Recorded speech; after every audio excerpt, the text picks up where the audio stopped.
Gracias, hermano. Muy bien, pues si quieren abrir sus Biblias, por favor, en el capítulo 2 de Ruth. El día de hoy vamos a ocuparnos de los versículos 1 al 13. Y lo que usted va a observar en estos versículos es que el enfoque central está en el encuentro providencial entre Booz y Ruth. El pasaje en primera instancia nos muestra la necesidad de Ruth de hallar gracia ante alguien que le permita espigar en su campo para poder proveer su necesidad más básica del alimento, no solamente para ella, pero también para su suegra. Pero ocurre que ella encuentra mucho más que eso. Ella se encontró con un hombre amable, dispuesto a proveer más allá de sus necesidades, cuyo carácter y acciones retratan la abundante gracia de Dios para aquellos que encuentran su refugio en Él. El asombro y la gratitud de Ruth al hallar la gracia ilimitada de Dios es conmovedor, al reconocer cómo ella, siendo extranjera, moabita, no merecía nada de lo que estaba recibiendo. Sin embargo, aún así Dios le dio a manos llenas de su gracia. ¿Por qué? Porque ella se refugió bajo las alas de Yahvé, el Dios de Israel. Y esa misma gracia, hermanos, está disponible para todos que como Ruth se refugian bajo las alas del Omnipotente. De ahí el título que usted ve en pantalla, la gracia ilimitada de Dios para quienes se refugian en Él. Y como subtítulo, usted ve ahí el encuentro entre Booz y Ruth. Debería de agregar una palabra ahí, el encuentro providencial entre Booz y Ruth.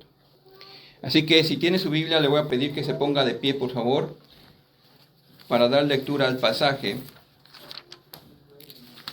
Capítulo 2, versículos 1 al 13. Dice así la palabra de Dios.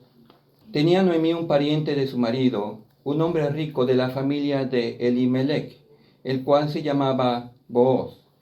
Y Ruth la moabita dijo a Noemí, te ruego que me dejes ir al campo y recogeré espigas, en pos de aquel a cuyos ojos hallaré gracia. Y ella le respondió, ve, hija mía. Fue pues, y llegando, espigó en el campo en pos de los segadores. Y aconteció que aquella parte del campo era de Booz, el cual era de la familia de Elimelech. Y he aquí que Booz vino de Belén y dijo a los segadores, Jehová sea con vosotros. Y ellos respondieron, Jehová te bendiga. Y Booz dijo a su criado, el mayordomo de los segadores, ¿de quién es esta joven? Y el criado mayordomo de los segadores respondió y dijo, es la joven moabita que volvió con Noemí de los campos de Moab, y ha dicho, te ruego que me dejes recoger y juntar tras los segadores entre las gavillas. Entró pues, y está desde por la mañana hasta ahora, sin descansar ni aun por un momento. Entonces Booz dijo a Ruth, oye, hija mía, no vayas a espigar a otro campo, ni pases de aquí, y aquí estarás junto a mis criadas. Mira bien el campo que siguen, y síguelas, porque yo he mandado a los criados que no te molesten. Y cuando tengas sed, ve a las vasijas, y bebe del agua que sacan los criados. Ella entonces, bajando su rostro, se inclinó a tierra y dijo, ¿por qué he hallado gracia en tus ojos para que me reconozcas, siendo yo extranjera? Y respondiendo Booz le dijo, he sabido todo lo que has hecho con tu suegra después de la muerte de tu marido, y que dejando a tu padre y a tu madre y la tierra donde naciste, has venido a un pueblo que no conociste antes. Jehová recompense tu obra y tu remuneración sea cumplida de parte de Jehová, Dios de Israel, bajo cuyas alas has venido a refugiarte. Y ella dijo, Señor mío, halle yo gracia delante de tus ojos, porque me has consolado y has hablado al corazón de tu sierva, aunque no soy ni como una de tus criadas. Si quiere tomar su asiento, por favor. Entonces, lo primero que vemos ahí en ese versículo 1 es la presentación de Booz. Entonces, lo primero que hace el autor es introducirnos, presentarnos a un nuevo e importante personaje en la historia de Ruth y en la historia de la redención. La acción de este hombre tendría un impacto no solamente en la vida de Ruth y de Noemí, pero también tendría un impacto en la vida de usted y en la mía. ¿Quién es este nuevo personaje? De acuerdo al versículo 1, el autor solo revela 3 cosas acerca del carácter de él. Nos dice que él era un pariente de Elimelech. ¿Se recuerda quién es Elimelech? Elimelech es el esposo fallecido de Noemí. No nos da más detalles de su parentesco, aunque la tradición rabínica menciona que posiblemente se trataba de un sobrino de Elimelech. La realidad es que al autor no le interesa revelarnos exactamente cuál es el parentesco con Elimelech. Lo importante para el autor por ahora es hacernos saber que este hombre era un pariente de Elimelech, por lo tanto era un pariente político de Noemí. Y la importancia de este parentesco, el autor lo va a revelar un poco más adelante en la historia, pero nosotros sabemos la importancia de ese parentesco porque ese parentesco hace de Booz que él fuera un redentor, un posible redentor. ¿Se acuerda? Entonces, lo segundo que nos dice el autor de Booz es que era un hombre, ¿qué? Rico o de mucha riqueza.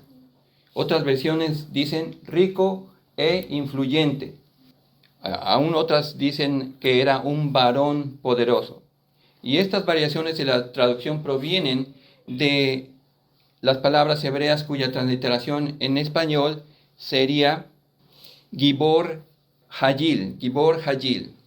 Ve ahí, son 2 palabras. La primera en otras partes de la escritura se traduce como guerrero, como fuerte, poderoso, valeroso, esforzado. Y Hayil mayormente se traduce como rico, pero aquí mismo en el libro de Ruth se va a aparecer otras 2 veces esa misma palabra, y en el capítulo 3 se va a traducir como virtuosa, refiriéndose a Ruth.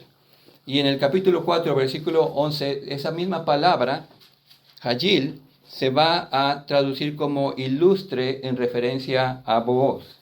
Y de ahí que quizá usted pueda entender el porqué de la diferencia en las traducciones.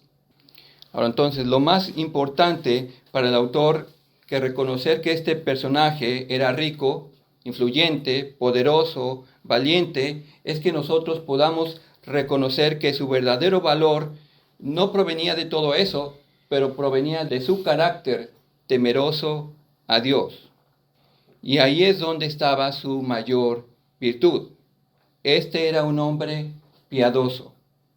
Lo que vamos a apreciar entonces en el desarrollo de la historia de este pasaje y en sí de todo el libro es precisamente el carácter de este hombre piadoso. Ahora, lo tercero que el autor nos da es el nombre de este personaje. Su nombre es Booz, que significa en él hay fuerza. ¿Qué significa? En él hay fuerza. Ahora entonces, note que el autor no nos da ninguna descripción física de Booz.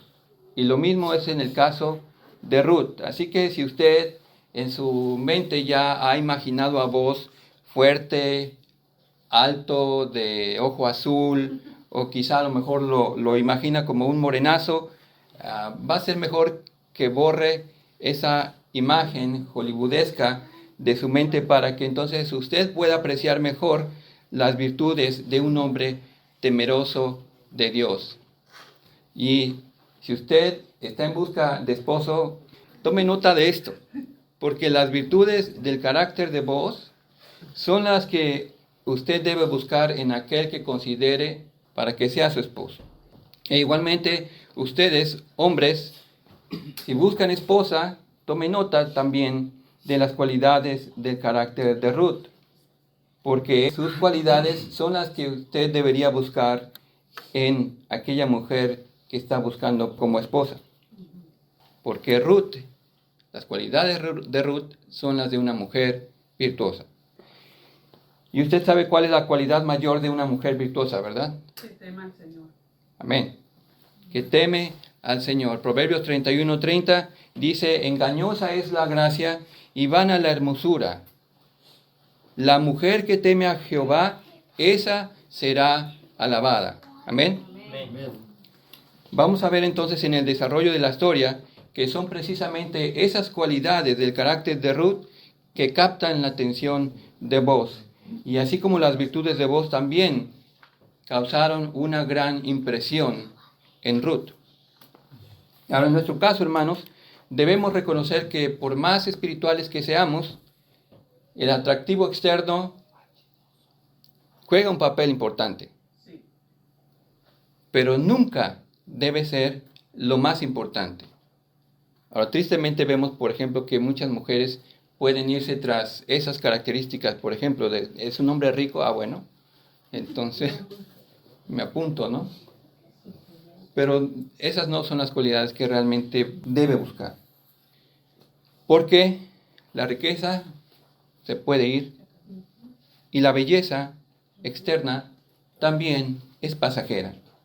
Y si ese es el motivo por el cual usted se enamora de la otra persona, ¿sabe qué? Su emoción, su deseo, lo que usted piensa o considera que es amor, acabará tan pronto esa percepción de belleza en la otra persona desaparezca. Cuando esa persona pierda su atractivo para usted. Porque entonces sus ojos se van a empezar a desviar para otros lados, buscando a alguien que le llene su ojo. Consideren eso que les digo. Vamos ahora al versículo 2, donde vemos que Ruth sale a espigar. Ahí Ruth hace un pedido a Noemí que obedece a su necesidad más básica. ¿Cuál era? Conseguir alimento. Pero también obedece al compromiso de amor leal que había manifestado a Noemí en el capítulo 1.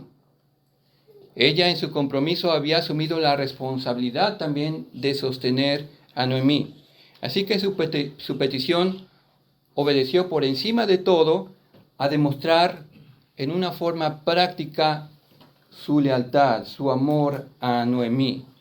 Por esto es que ella no iba a quedarse en casa lamentando su situación, sino más bien, a pesar de su propio dolor, recuerde que ella también había quedado viuda, pero a pesar de su propio dolor, hizo la siguiente petición a Noemí. Te ruego que me dejes ir al campo a recoger espigas en pos de aquel a cuyos ojos halle gracia. Así lo traduce la Nueva Biblia de las Américas. En otras palabras, iré al campo de alguien que me conceda el favor de recoger espigas. Ahora, pensando en la amargura que pesaba sobre Noemí, es probable que la respuesta de ella haya sonado más bien con un tono de resignación y de pena, pues ella ahora se encontraba en el peldaño más bajo de pobreza en la escala social. Así que piense cómo habrá sonado la respuesta de Noemí. Ve, hija mía, como un lamento. Note que no hay ninguna palabra de bendición o de ánimo para Ruth, pero aún así Ruth va a mostrar ese amor práctico. A pesar de los riesgos que implicaba salir a buscar trabajo en una tierra ajena, donde no era vista con buenos ojos, donde podía toparse con cualquier clase de abuso. Ahora, antes de pasar al versículo 3, vamos a hacer conciencia de una ley que Dios estableció para el cuidado de los pobres, las viudas, los huérfanos y los extranjeros. Esta era la ley mosaica del espigado. Ahora, por favor, vea lo que dice Deuteronomio 24:19. Cuando ciegues tu mies en tu campo y olvides alguna gavilla en el campo, no volverás a recogerla. Será para el extranjero, para el huérfano y para la viuda, para que te bendiga Jehová tu Dios en toda obra de tus manos, para que te bendiga Jehová tu Dios en toda obra de tus manos. Ahora, vea también lo que dice Levítico 23:22. Cuando segareis la mies de vuestra tierra, no segaréis hasta el último rincón de ella, ni espigarás tu siega. Para el pobre y para el extranjero la dejarás. Yo, Jehová, vuestro Dios. Este entonces era, por alguna manera de hablar, el sistema de bienestar social que Dios había establecido para Israel. Los propietarios de las tierras debían ser generosos para con los pobres, las viudas, los huérfanos y los extranjeros. Ellos debían dejar franjas de su campo sin cosechar, especialmente en las esquinas y en los bordes de sus campos. Y una vez que los cosechadores cortaban la cebada, ellos no deberían regresar a cortar lo que habían dejado atrás. Luego las cosechadoras debían recoger las espigas en los manojos que los cosechadores habían dejado sobre el suelo, y ellas tampoco debían recoger las que habían quedado fuera del manojo. De esa manera, los espigadores, necesitados del favor de ser provistos de alimento, podían encontrar lo que necesitaban, recoger la cebada que quedaba de las espigas que habían recogido del suelo. El comentario evangélico para la mujer menciona lo siguiente: los que recibían esta beneficencia debían aceptar esa provisión con un corazón agradecido. Los que compartían generosamente también eran bendecidos al tener la oportunidad de ejemplificar el Espíritu del Señor. Pero por supuesto, como dice el dicho popular, las leyes se hicieron ¿para qué? Para quebrarse, ¿verdad?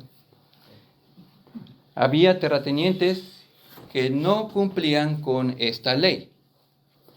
Pero este no era el caso de Booz, quien claramente seguía esta ley dada por el Señor. Y era claro que Dios había cumplido su promesa de ¿qué? De bendecirle. Al prosperar el trabajo de Booz, al honrar su obediencia a la ley de Dios. Pero la bendición mayor no estaba en la riqueza material que él estaba recibiendo como consecuencia de una buena cosecha, sino que la bendición mayor era la oportunidad de ejemplificar el Espíritu del Señor. Y vaya que el Señor honró su obediencia, porque hizo de Booz una figura, un tipo del Señor Jesucristo.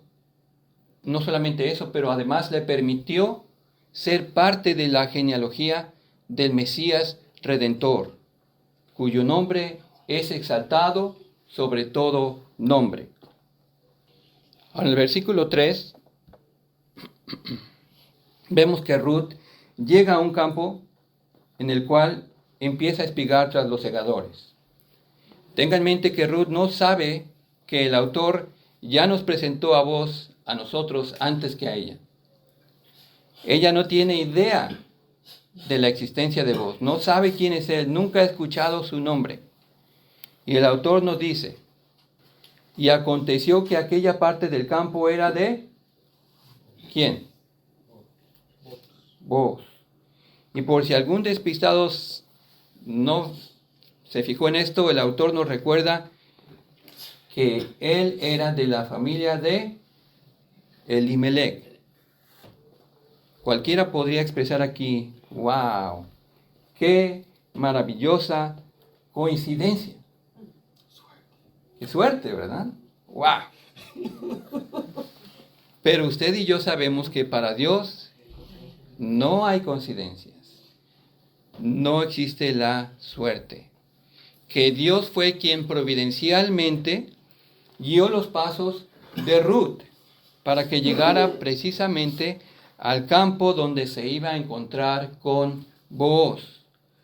Lo que sí podemos entonces exclamar aquí es: ¡oh, cuán maravillosa es la providencia de Dios que obra para nuestro bien. Amén.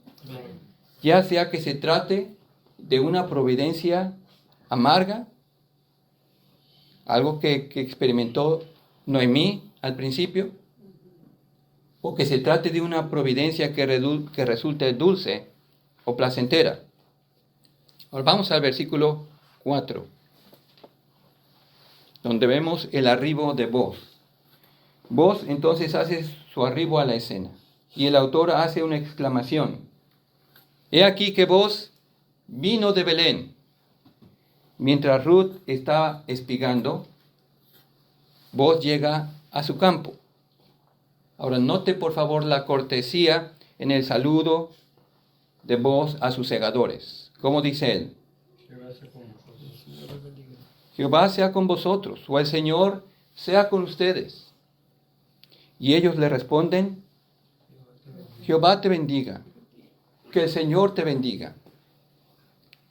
Por algo el autor nos da este pequeño pero significativo detalle de su saludo, para mostrarnos algo de su carácter.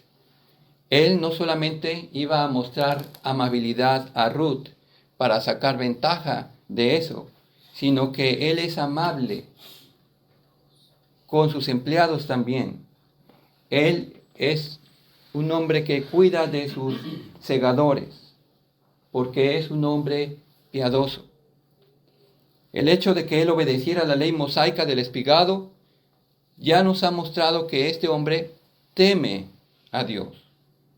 Y su saludo entonces confirma que él teme a Jehová, a Yahvé, en tiempos en que muchos de los israelitas le habían dado la espalda a Dios. En versículo 5 vemos que Boaz nota la presencia de Ruth. Para él en ese momento, obviamente era una desconocida, pero esa cara nueva capta su atención. Así que pregunta a su mayordomo, quien evidentemente estaba a cargo de los segadores, ¿de quién es esta joven? A lo que el mayordomo responde mencionando su origen. Ahí en versículo 6. Es la joven que moabita. Es la joven moabita. Pero en la segunda parte de su respuesta el mayordomo resalta su acción. Ha venido con Noemí de los campos de Moab.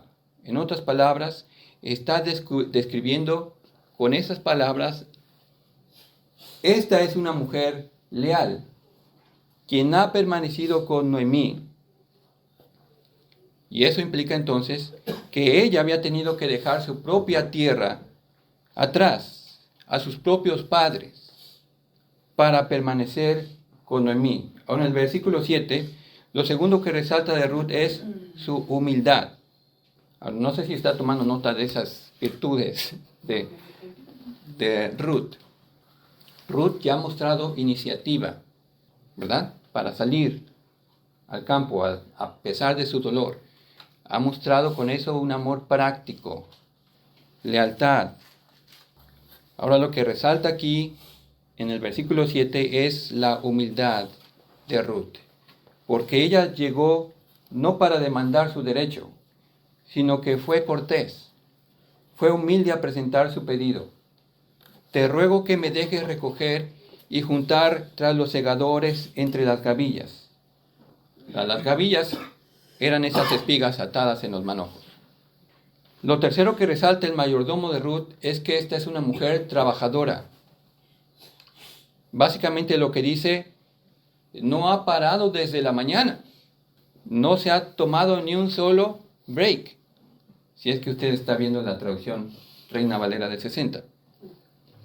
Pero si vamos con la traducción de otras versiones, como la Biblia de las Américas, dice que solamente había descansado por un momento. El caso es que Ruth ha trabajado con esmero. ¿Cuántos empleadores desearían trabajadores como Ruth?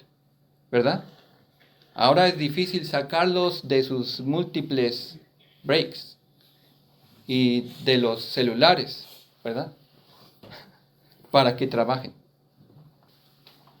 Ahora entonces, vamos a ver que Ruth haya gracia ante los ojos de Boaz. Ahí en el versículo 8. Tenemos en sí el encuentro entre Boaz y Ruth, donde ocurre el primer diálogo. El primero en hablar es Boaz. Él es quien toma la iniciativa, así como Dios también es el que ha tomado la iniciativa de acercarse a nosotros. Y note la ternura y el respeto con el que Boaz se dirige a Ruth. Oye, hija mía. Oye, hija mía. Varios comentaristas apuntan aquí al hecho de que esto es un indicativo de que él era un hombre ya grande, por lo menos no tan joven como ella. Algunos calculan que Boaz tenía alrededor de 45 a 55 años. Tampoco era un anciano, pero sí le llevaba varios años a Ruth, que posiblemente andaba entre los 25 años de edad. Y José diría aquí 40 y 20, ¿no? Es el amor lo que importa y no lo que diga la gente. Pero esa diferencia de edad se confirma entonces en el versículo 3:10, cuando Boaz le dice, has hecho tu última bondad mejor que la primera, al no ir en pos de los jóvenes, ya sean pobres o ricos. ¿Lo ve? Has hecho tu última bondad mejor que la primera. ¿Por qué? Porque no fuiste en pos de los jóvenes, ya sean pobres o ricos. Entonces esto confirma que sí, Boaz era mucho mayor que Ruth. Pero lo importante en las palabras que Boaz expresa en estos versículos 8 y 9 es la gracia, la bondad, que van directo al corazón de Ruth. Ruth no solamente halló el favor ante los ojos del mayordomo, sino que ahora va a hallar favor delante del dueño del campo, que le invita a quedarse en su campo. Ve al versículo 8. No vayas a espigar otro campo, ni pases de aquí, o no te alejes de aquí. Y aquí estarás junto a mis criadas. Con eso la está incluyendo entre sus siervas. Me voy a asegurar que tengas lo que necesitas, que tengas el alimento. ¿Qué está haciendo con eso? Le está proveyendo. Ahora, versículo 9. Le dice, mira bien el campo que siguen y síguelas, porque yo he mandado a los criados que no te molesten. ¿Qué estaba haciendo con esto? ¿Mande? Claro, le está protegiendo. Y muestra aún más todavía su generosidad cuando le dice, cuando tengas sed, ve a las vasijas y bebe del agua que sacan los criados. En otras palabras, quiero estar seguro que tu sed sea satisfecha tan pronto estés sedienta, sin necesidad de que te fatigues aún más, teniendo que ir a un pozo donde no solamente te vas a cansar, pero además te arriesgas también a otros peligros. Recuerde que en esos tiempos no era de simplemente abrir la llavecita, ¿verdad? Ellos tenían que ir a los pozos para sacar agua. Pero ahora le dice, tú ahora benefíciate del trabajo de mis trabajadores. Déjalos que ellos saquen el agua y la traigan, y tú solamente ve y satisface tu sed. ¿Y cuál es la reacción o la respuesta de Ruth? Vamos a ver entonces el asombro y la respuesta humilde de Ruth. Ruth ha visto su anhelo de hallar gracia cumplido, más allá de lo que esperaba. ¿Y qué dice? Por fin, alguien reconoce lo valiosa que soy. Alguien está reconociendo el sacrificio que he hecho y me está dando ahora lo que merezco. ¿Verdad? No. Ella se siente abrumada por la bondad y la gracia que está recibiendo de Boaz. Vea su reacción en el versículo 10. Ella entonces bajando su rostro, se inclinó a tierra. Y este simple acto ya expresaba la indignidad que sentía de recibir tanta gracia de parte de vos. Habla por sí mismo de un corazón humilde y agradecido. Y qué gran contraste con aquellos que miran con menosprecio un acto así. Yo me imagino una feminista viendo una imagen así, diciendo, "Ay", mirando con menosprecio un acto así. ¿Sabe qué?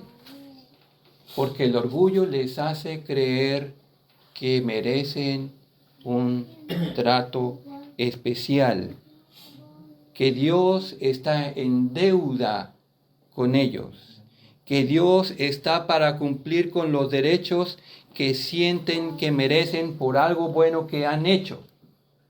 Pero hermanos, grábese esto: Dios no está en deuda con nadie, no le debe nada a nadie. Lo justo sería que hoy todos en este mismo instante pereciéramos. ¿Lo cree? ¿Por qué entonces es que Dios le bendice? Y ella misma hace la pregunta en el versículo 10. ¿Por qué he hallado gracia en tus ojos para que me reconozcas? Es decir, para que te fijes en mí, siendo yo extranjera. Ruth sabía, desde que salió, no salió esperando un trato especial. No daba crédito porque ella sabía, yo soy extranjera, soy una moabita aquí. Pero la realidad es que ella no era cualquier extranjera. ¿Por qué? Porque ella se había identificado con el Dios de Israel. ¿Y con qué más? Con el pueblo de Israel. Y aquí está una pista adelantada que da respuesta a su pregunta. Aunque eso mismo, esa acción de Ruth, de volverse al Dios verdadero y al pueblo de Dios, fue también un acto de la gracia de Dios. Yo no sé si alguna vez le ha hecho esta pregunta a Dios. ¿Cómo es que he hallado gracia ante tus ojos? Para que te hayas dignado a mirarme, siendo que soy un vil pecador, que no merece nada de ti. Pero aún así, Señor, tú me has colmado con tu bondad. Nuestra condición la vemos claramente en Efesios 2, y era similar a la de Ruth como moabita. Vean lo que dice Efesios 2, 11 y 12. Si alguien lo quiere buscar o lo quiere leer ahí en pantalla. Es más, se los voy a leer en esta versión, nueva traducción viviente. No olviden que ustedes, los gentiles, antes estaban excluidos. Le está hablando a usted. Le está hablando a usted. Antes estaban excluidos. Eran llamados, ¿qué? ¿Cómo? Paganos incircuncisos por los judíos. En esos tiempos ustedes vivían como apartados de Cristo. No se les permitía ser ciudadanos de Israel y no conocían las promesas del pacto que Dios había hecho con ellos.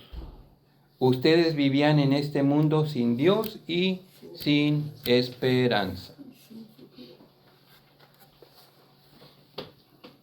Ahora vean lo que dice Efesios 2, 4 y 7.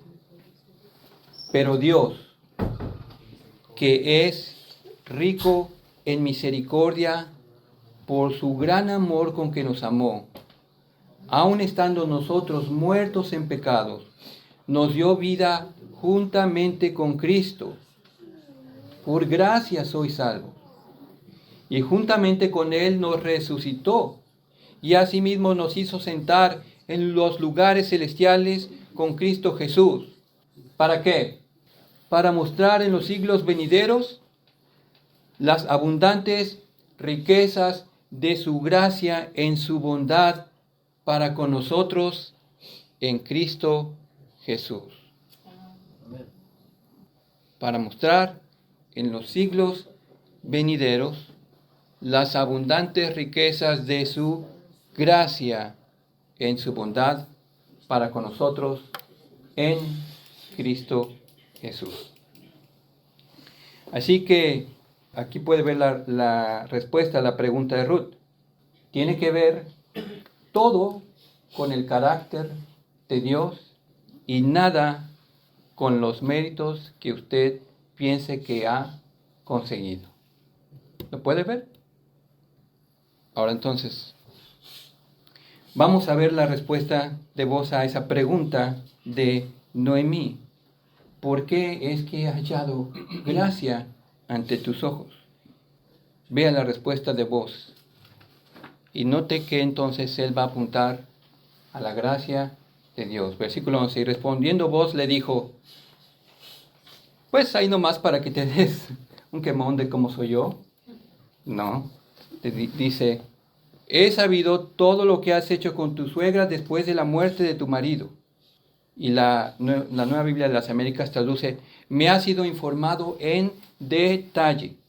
Es decir, todo lo que vos había escuchado de Ruth por todas partes era acerca de ese amor leal que había mostrado hacia Noemí.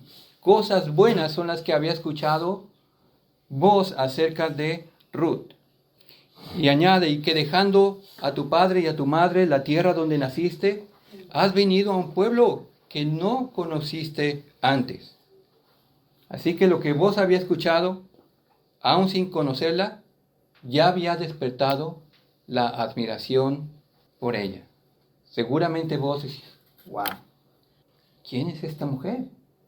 ¿Se imagina cuando su criado le dice, es Ruth? ¡Ah! Ruth, wow.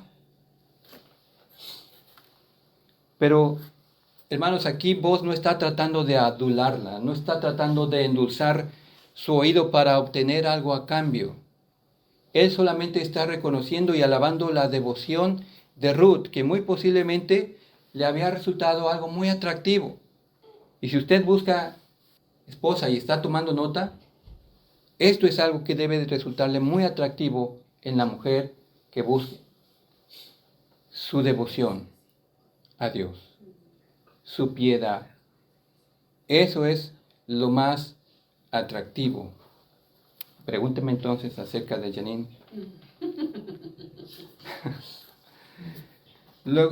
Luego,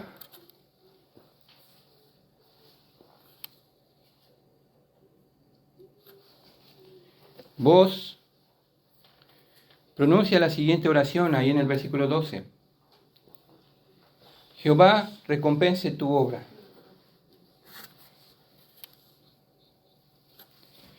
Y tu remuneración sea cumplida de parte de Jehová,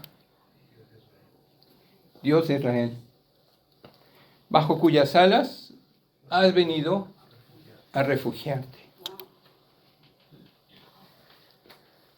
La oración de vos no significa que Dios te pague lo que te has ganado a pulso.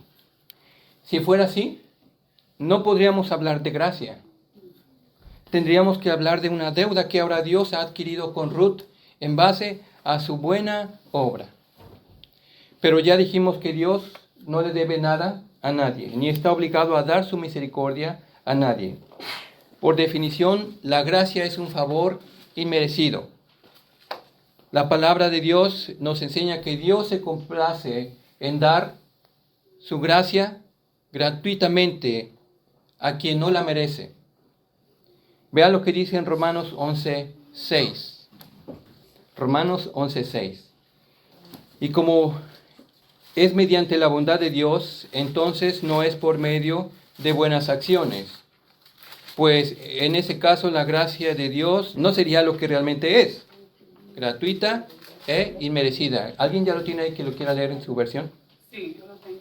Romanos 11:6, ¿no? Sí, por favor. Y si por gracia ya no es por obras. De otra manera la gracia ya no es gracia. Y si por obras, ya no es gracia. De otra manera, la obra ya no es obra. Amén. Así que lo que vos expresa en su oración es su deseo de que el Señor en su bondad sea quien le bendiga más allá de lo que Él mismo podía hacer. Y el Señor ciertamente es bondadoso para recompensar a los hombres. Amén. ¿Por sus obras? Sí. Pero cuando éstas son el resultado de la fidelidad a Dios, cuando son el resultado de la fe en el Dios vivo y verdadero. ¿Son las obras importantes? Sí. ¿Son las obras las que nos salvan? ¿Las que nos hacen ganar el favor de Dios? No. No. Así que la implicación de ese versículo 12 es que ciertamente Jehová, Dios de Israel, recompensaría a Ruth porque buscó refugio bajo sus alas. El comentarista Matthew Henry apunta lo siguiente: quienes por fe se refugian bajo las alas de la gracia divina pueden estar seguros que tendrán plena recompensa por ello. Amén. Amén. Ahora, la referencia a las alas de Dios, usted sabe, no es algo literal. No es que Dios tiene alas, ¿verdad? Sino que vos ha usado una hermosa metáfora. Y el comentarista Leon Morris menciona que, él dice, la imagen que presenta es la de un pájaro diminuto acurrucado bajo las alas de una madre adoptiva, lo que presenta un cuadro vívido de confianza y seguridad. Y esta metáfora la apreciamos en varios de los salmos, y ya hicimos referencia al Salmo 91 en el canto que entonamos en esta mañana, el que habita el abrigo de Dios. Salmo 91:4 dice: con sus plumas te cubrirá y con sus alas te dará refugio. En el Salmo 63:7 dice: eres mi ayudador, canto de alegría a la sombra de tus alas. En el Salmo 57:1 dice, Salmo 57:1, ten misericordia de mí, oh Dios, ten misericordia de mí, porque en ti ha confiado mi alma, y en la sombra de tus alas me ampararé hasta que pasen los quebrantos. Como ve, esta es en realidad una hermosa metáfora que exalta la misericordia de Dios. ¿Habla de qué? Del amparo, del refugio, del cuidado, de la protección, de la seguridad que encuentran todos aquellos que como Ruth, en fe y humildad, se refugian bajo las alas de Dios.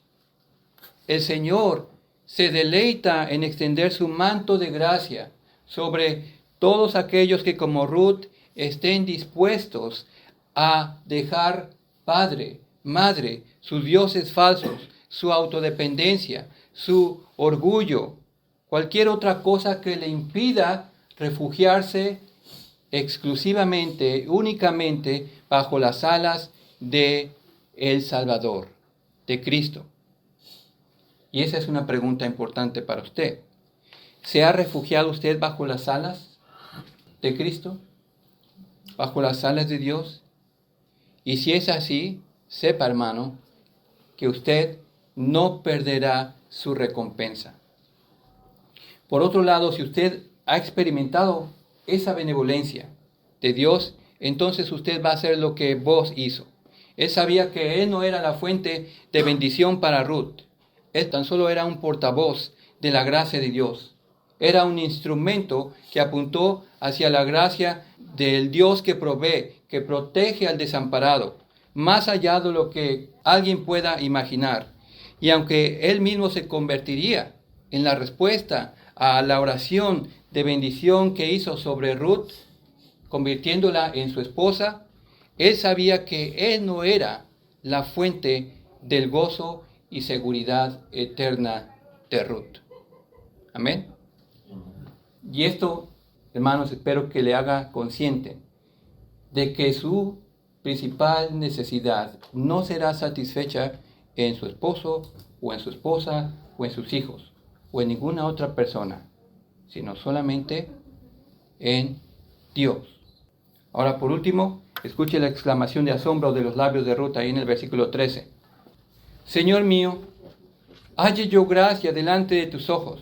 Y esta frase se podría traducir, halle yo siempre gracia delante de tus ojos, porque me has consolado y porque has hablado al corazón de tu sierva, aunque no soy ni como una de tus criadas. Una vez que Ruth vio su deseo, que ella había expresado en el versículo 2, ¿recuerda cuál era ese deseo? ¿Cuál fue su petición? Déjame salir para hallar gracia ante los ojos de alguien que me deje espigar. Cuando ella ve ese deseo satisfecho, más allá de lo que esperaba, cuando recibió la gracia de Boaz, que en realidad era la gracia de Dios, ella no quería que fuera diferente en ninguna forma, ¿verdad? Señor mío, halle yo gracia delante de tus ojos para siempre. ¿Por qué? Y ella lo dice, porque no hay mayor consuelo, ni nada más dulce que hable a nuestro corazón que la gracia de Dios. Aunque seamos totalmente indignos de ella. Ruth dice, aunque no soy como una de tus criadas. La humildad de Ruth le permitía reconocer su condición y a la vez le hacía consciente de esa gracia que estaba recibiendo, la cual solamente podía manifestarse en asombro y en gratitud en ella. Ahora, recuerde de dónde era que procedía Ruth. ¿Recuerda? Obviamente ella viene de Moab, pero ¿de dónde surgió el pueblo de Moab? Surgió de una relación incestuosa entre Lot y su propia hija. Fue producto de un pecado grotesco a los ojos de Dios. De ahí, de ese pueblo, venía Ruth. Boaz era el hijo de otra gentil llamada, ¿recuerda? Rahab, una mujer de mala reputación, pues había sido ramera. Pero que Dios, en su inmensa bondad, redimió. Y hago mención de esto para que usted vea que no hay nadie fuera del alcance de la gracia del Redentor. No importa de dónde usted venga, no importa qué tan gran pecador sea usted, si usted se arrepiente, si usted se humilla con fe delante de Cristo, el Señor ha de extender su manto de gracia sobre usted. ¿Por qué? No porque se lo haya ganado, sino simplemente porque usted, por fe, se ha refugiado bajo sus alas. ¿No es ahí donde usted quisiera permanecer? Vamos a orar. Bendito Padre Celestial, bendecimos tu nombre, Señor, porque eres un Dios tan lleno de bondad y de gracia para con nosotros. Señor, es hermoso ver tu carácter manifestado en este pasaje y en específico ver que eres un Dios lleno de gracia, un Dios que se deleita en dar de su riqueza a mendigos como nosotros, a pecadores viles como nosotros, que no la merecemos, pero que tú aún así, Señor, a manos llenas, nos has dado lo mejor de lo mejor. Señor, nos has dado lo más precioso para ti, que es tu Hijo Jesucristo. Nos has extendido tu perdón y nos has cubierto con ese manto de gracia. Así que, Padre, ayúdanos y perdónanos si en algún momento nuestros corazones en su orgullo se han rebelado, pensando que merecemos algo de ti. No merecemos nada, Señor, más que el infierno. Pero eso es lo que tú no nos vas a dar si es que nosotros nos refugiamos bajo las alas de nuestro Redentor y Señor Jesucristo. Padre, gracias te damos por esa provisión que has hecho, tan abundante. Tú eres nuestro protector. Tú eres quien nos consuela. Tú eres quien nos sostiene, quien nos provee de toda necesidad. Gracias te damos, Señor. Y ayúdanos, así como Ruth, que nuestros corazones siempre abunden de gratitud y de alabanza a tu nombre, con ese deseo de permanecer en ese lugar, bajo tus alas, bajo tu protección, cerca de ti, Señor. Gracias te damos, Señor. Si hay aquí alguna persona que aún no ha experimentado tu gracia, tu benevolencia, pedimos, Señor, que tú, en tu misericordia, abras la mente, el corazón de esa persona para que corra a refugiarse bajo tus alas. Lo pedimos en el nombre de nuestro Señor y Redentor Jesucristo. Amén.